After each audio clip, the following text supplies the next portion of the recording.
అందరికీ నమస్కారం అండి. నా పేరు నిమ్మల రామారావు అండి. ఈరోజు మనం హోమియో చిట్కాల్లో భాగంగా పశు వ్యాధులు హోమియో ప్రథమ చికిత్సను తెలుసుకుందామండి. ఈరోజు మనం తెలుసుకోవాల్సి ఏంటి అంటే పశువు ఈనిన తర్వాత మట్టు, స్రావము, దుర్వాసన వస్తుంటే హోమియో ప్రథమ చికిత్స గురించి మనం తెలుసుకుందామండి. మామూలుగా ఏమిటంటే ఆవు గేదె కానీ ఆవు కానీ పశువు అయిన తర్వాత అండి ఏమిటంటే కొన్ని రోజుల పాటు మట్టు కారుస్తూ ఉంటుందండి. యోని నుంచి తెల్లని స్రావం వస్తూ ఉంటుందండి. అది ఏమిటంటే దుర్వాసన వస్తూ ఉంటుందండి. ఇటువంటి లక్షణాల ప్రకారం మనకు హోమియోలో అద్భుతమైన మందు ఉందండి. దాని పేరు ఏమిటంటే రూస్టాక్స్ 200 అనేటటువంటి హోమియో ఔషధం అద్భుతంగా పనిచేస్తుందండి. అయితే ఇది ఎలా కూడా తెలుసుకుందామండి. దీన్ని రూస్టాక్స్ 200 రోజుకి ఒక మోతాదండి. 10 మాత్రలు పచ్చగడ్డిలో కానీ ఎండుగడ్డిలో కానీ తవుల్లో కానీ దానాలో అరటిపండులో కానీ రోజు ఏదో ఒక సమయం ఉదయం కానీ సాయంత్రం కానీ రోజు ఒక సమయం రోజుకి ఒక మోత నేను చెప్పినట్టు వరుస 7 రోజులు వాడాలండి. తర్వాత దీన్ని దూరంగా జాగ్రత్తగా కట్టి పెట్టారండి. కొన్ని ప్రాంతాల్లో ఏమిటంటే డైల్యూషన్ వాడతారు కాబట్టి మీరు ఏం చేస్తారో కొన్ని ప్రాంతాల్లో రూస్టాక్స్ 200 డైల్యూషన్ కానీ తీసుకున్నట్టయితే మీరు ఏం చేయాలంటే తవుల్లో కానీ దానాలో కానీ లేదా శుభ్రమైన నీటిలో వేయాలండి.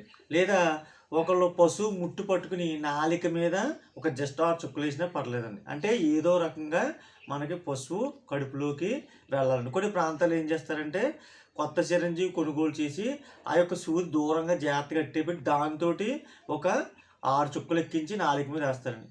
ఏదో ఒక విధానం అనుసరించండి. ఏదో రకంగా పశువు కడుపులోకి మనం వెళ్ళేలాగా చేయండి. నేను చెప్పినట్టు ఏమిటంటే ఈ యొక్క ఈనటువంటి పశువుకి తెల్లటి స్రావం, మట్టు కారుస్తుంటే దుర్వాసన వస్తుంటే నేను చెప్పినట్టు రూస్టాక్స్ 200 నేను చెప్పిన విధంగా రోజుకి ఒక మోతాదు వాడి ఈ వ్యాధిని మనం నివారించవచ్చండి. మామూలుగా నాకు ఒక పాడరైతే వచ్చాడండి. ఏమిటంటే అతనికి ఆవు ఉందండి. ఆవు ఈని 20 రోజులు అయిందండి. 20 రోజులైతే ఆవుకి ఏంటంటే తెల్లటి స్రావం వస్తుందండి, మట్టు కొడుతుందండి, దుర్వాసన వస్తుందండి. ఈ టీచర్ లక్షణాల ప్రకారం నేను ఏం చెప్పినాయి రూస్టాక్స్ 200 రోజుకో మోతాదు 7 రోజులు వాడమన్నాను. తర్వాత అతను వచ్చి చెప్పాడండి పూర్తిగా నయమైందని చెప్పాడండి. అంటే లక్షణాల ప్రకారం మనం హోమియో మందు వాడితే చక్కగా పూర్తిగా నయమవుతుందండి. మరి హోమియో వైద్యశాస్త్రం ఖర్చు తక్కువ సురక్షితం అండి.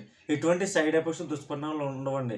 అయితే హోమియో మందు ఎప్పుడు కూడా ఘాటు వాసన ప్రదేశంలో శుభ్రమైన ప్రదేశం ఉంచాలని చిన్నపిల్లలు దూరంగా ఉంచాలండి.